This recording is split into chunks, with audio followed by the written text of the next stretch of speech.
మిత్రులారా నమస్తే. హృదయపూర్వక ధనుర్మాస శుభాకాంక్షలతో తిరుప్పావై 19వ పాసురాలాపనకు శుభస్వాగతం. శ్రీ ఆండాళ్ తిరువడిగలే శరణం.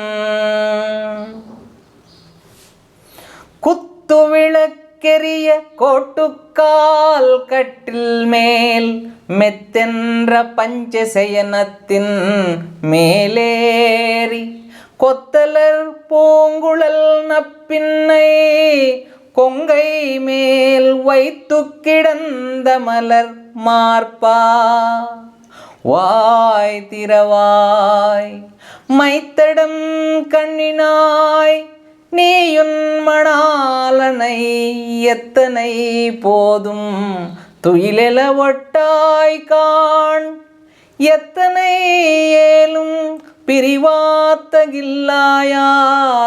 తత్వమన్రు తగవు ఏలోరంబావాయ్.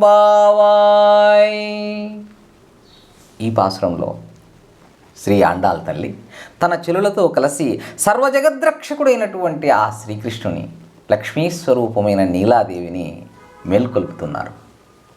బంగారు దీపస్తంభాలయందు దీపములు కాంతివంతంగా ప్రకాశిస్తుండగా ఏనుగు దంతపు కోళ్ళు గల మంచం మీద సౌందర్యం, చల్లదనం, మృదుత్వం, ధవళవర్ణం, పరిమళం అనే 5 గుణాలు గల పాన్పుపై అధిరోహించి వికసించిన పూలగుత్తుల్ని కొప్పున ధరించిన ఘనమైన వక్ష సంపద కలిగిన నీలాదేవిని ప్రేమతో కౌగిలించుకొని శయనించియున్న విశాల వక్షస్థలము గల స్వామి, నోరు తెరిచి మాతో మాట్లాడరాదా?